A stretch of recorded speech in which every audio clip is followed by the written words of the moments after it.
గురుకులాల అవినీతి ఆరోపణలపై ప్రతిపక్షాలతో చర్చకు తాము సిద్దమని మంత్రులు పొన్నం ప్రభాకర్, అడ్లూరి లక్ష్మణ్ కుమార్, అజరుద్దీన్ సవాల్ విసిరారు.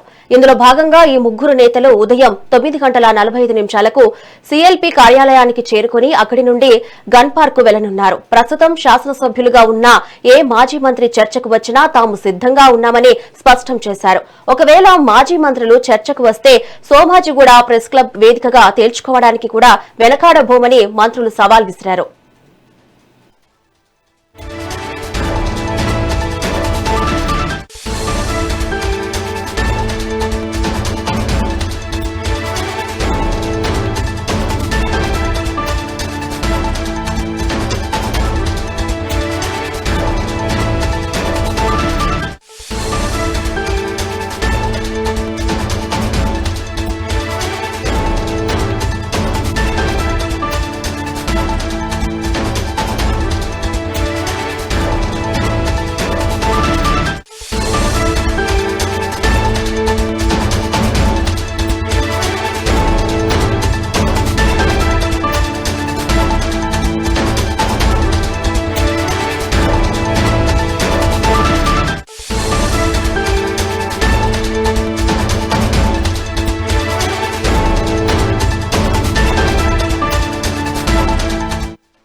బ్రేకింగ్ న్యూస్ చూస్తున్నాం. గురుకులాల అవినీతి ఆరోపణలపై ప్రతిపక్షాలతో చర్చకు తాము సిద్దమని మంత్రులు పొన్నం ప్రభాకర్, అడ్లూరి లక్ష్మణ్ కుమార్, అజరుద్దీన్ సవాల్ విసిరారు.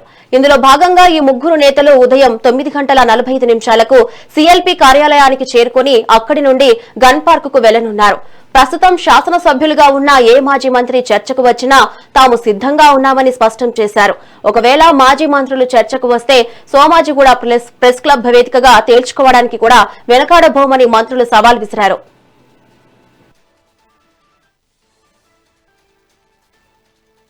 దీనిపై మరింత సమాచారం మా ప్రతినిధి రాణి అందిస్తారు. రాణి, చెప్పండి.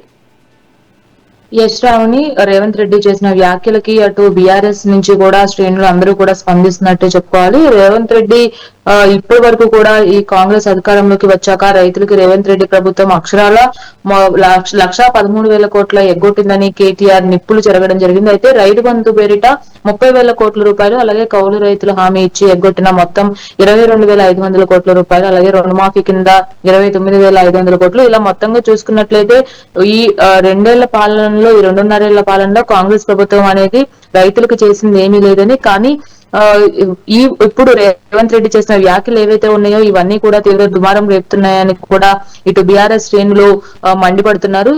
ఈ నేపథ్యంలోనే బీఆర్ఎస్ వర్కింగ్ ప్రెసిడెంట్ కేటీఆర్ కూడా సవాల్ విసరడం జరిగింది రేవంత్ రెడ్డి పైన. నువ్వు చేసేదే చెత్త పాలన, ఇంకా దానిపై చర్చ పెడదామంటున్నావు. నీ సవాల్ను మేము స్వీకరిస్తున్నాము. మా పార్టీ తరఫున చర్చకు నేను రెడీ. రైతుల సమస్య పైన లేదా నిరుద్యోగులకు ఇచ్చిన హామీల పైన దేనికైనా గానీ సిద్ధంగా ఉన్నాము. ఈ రైతు డిక్లరేషన్ సభ పెట్టిన వరంగల్లోనా, లేదంటే 2 లక్షల ఉద్యోగాలు భర్తీ చేస్తామని రాహుల్ గాంధీ డైలాగ్ కొట్టిన అశోక్ నగర్ లోనా అంటూ కూడా ఆయన ప్రశ్నించడం జరిగింది. అయితే ప్రెస్ క్లబ్ లోనైనా, అసెంబ్లీలోనైనా డిబేట్ కు సిద్ధం.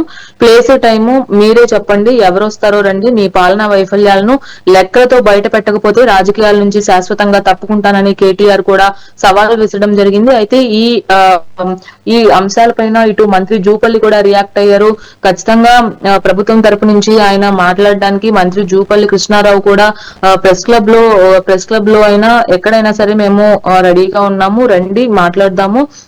మీరు ప్రతి సవాల్కి కూడా మేము సిద్ధంగానే ఉన్నాము. ఎవరు ఈ పథకాల గురించి కావచ్చు, రైతుల హామీల గురించి కావచ్చు, ఇప్పటి వరకు కాంగ్రెస్ పాలన పైన ఎవరైనా వచ్చి ప్రశ్నిస్తారంటే వాళ్ళందరికీ కూడా మాటలు మేము సమాధానం చెప్పడానికి ఖచ్చితంగా మేము ఈ రోజు మీకు సమాధానం చెప్పి తీరుతామని కూడా చెప్పారు. అయితే ప్రెస్ క్లబ్ వేదికగా, అలాగే కొన్ని ప్లేసెస్ లో కూడా వాళ్ళు చెప్పడం జరిగింది. ఇటు గన్ పార్క్ వేదికగా కూడా ఈ రచ్చ అనేది రాజకీయ హీట్ పెంచిందనే చెప్పుకోవాలి తెలంగాణలో. సో రేవంత్ రెడ్డి మాట్లాడడము, ఎందుకంటే రేవంత్ రెడ్డి మాట్లాడుతూ తెలంగాణకి అసలు తెలంగాణ ఇజ్జత్ తీసే విధంగా ఆయన మాట్లాడినట్టుగా కూడా కేటీఆర్ ప్రశ్నించడం జరిగింది.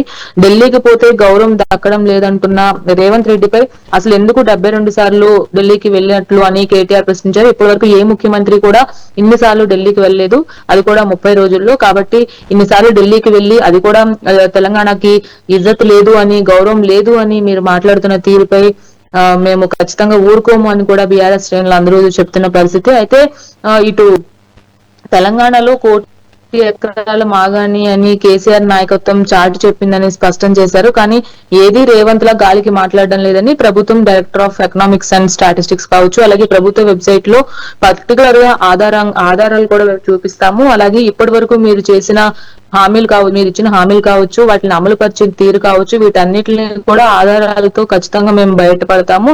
ఇష్టానుసారంగా మాట్లాడడం ఎంతవరకు సమంజసం అని కూడా ఇటు కేటీఆర్ ప్రశ్నిస్తున్నారు. అటు మిగతా మంత్రులందరూ కూడా దీనిపైన ఎద్దేవా చేస్తున్నారు. ఢిల్లీకి వెళ్తే తెలంగాణ వాళ్ళంటే అసహించుకుంటున్నారని, దొంగల్లా చూస్తున్నారని సీఎం రేవంత్ రెడ్డి తెలివి తక్కువ వ్యాఖ్యలు చేయడం దుర్మార్గం అని కూడా మంత్రులు, బీఆర్ఎస్ మంత్రులు కూడా చెప్పడం జరుగుతుంది. అయితే ఈ రోజు గన్ పార్క్ వరకు కూడా వాళ్ళు వెళ్ళడము, అలాగే అక్కడ వాళ్ళు కొన్ని ర్యాలీ కూడా నిర్వహించుతున్నారు. దాంతో పాటుగా రేవంత్ రెడ్డి చేసిన వ్యాఖ్యలకు, అలాగే బట్టి రేవంత్ రెడ్డి ఇద్దరు చేసిన వ్యాఖ్యలకైతే వీళ్ళిద్దరికి ఎటువంటి సంబంధం లేకుండా ఒకరి మాటలు ఒకళ్ళు ఒకసారి పోల్చి చూసుకుంటేనే అర్థమవుతుంది.